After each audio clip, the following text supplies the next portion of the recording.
Hello Schmoopsy Boo! How are you today? I hope you're doing fine. If you're not, it's okay. Accept how you feel and I'm here to cheer you up. Here's one of my favorite clips from Mondo. Oh my god. Oh my god. Oh my god. Oh my god. Oh my god. You're like really pretty. Oh, so you agree? You think you're really pretty? Well, I agree too. You're beautiful. How are you today? Today, I am going to share with you some makeup tips and tricks for beginners. I hope you enjoy it.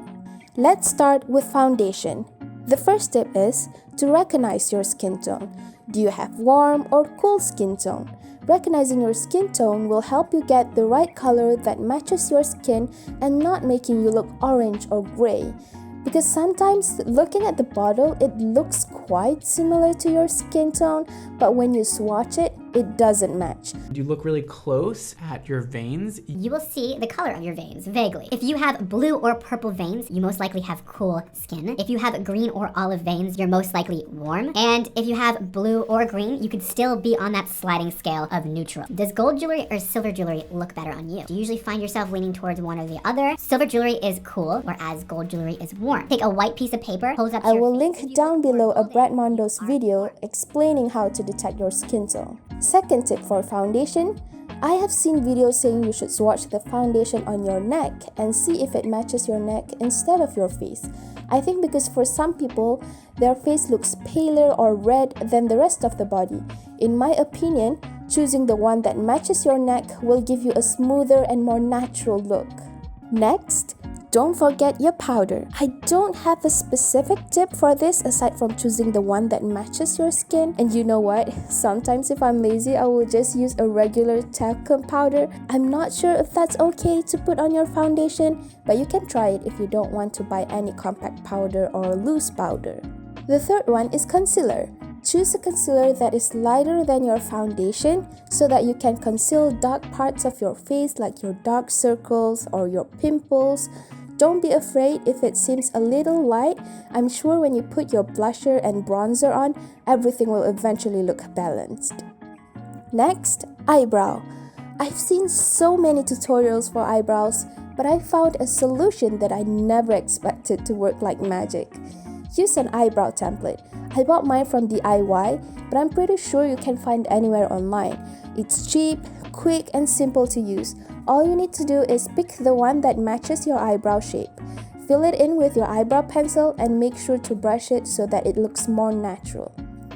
The second tip is, if it looks messy, you can always use concealer to conceal any messy spots. The third tip is, in terms of products, I suggest you purchase one that has the pencil together with the brush so it's easier to use. Blusher. I know most people love peachy color blusher. It's totally up to you which shade of red or pink you want to buy, but make sure it's not too light for your skin that it doesn't look natural.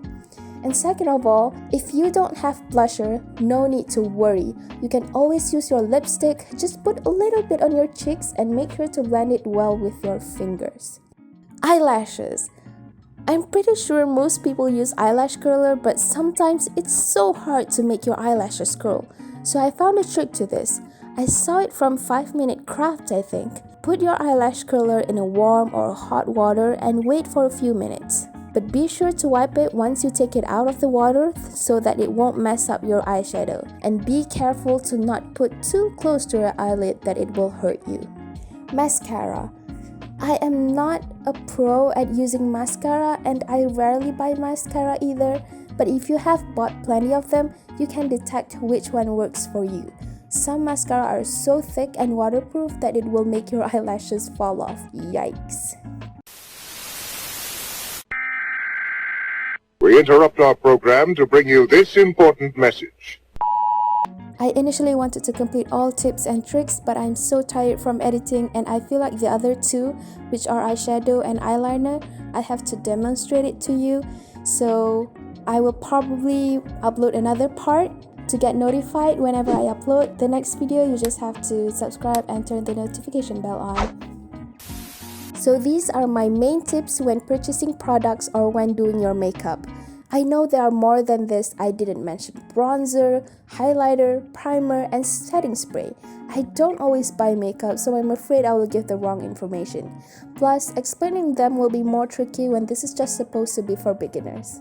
Anyways, thank you so much for watching. I really appreciate every of your comments, likes, shares, and even just a view. Even though my videos do not look super professional, it took so many hours to edit, and sometimes I also write script before filming them. I really want to be a part of the YouTube community, and having your support is such a blast. I love you so much. Thank you and bye bye.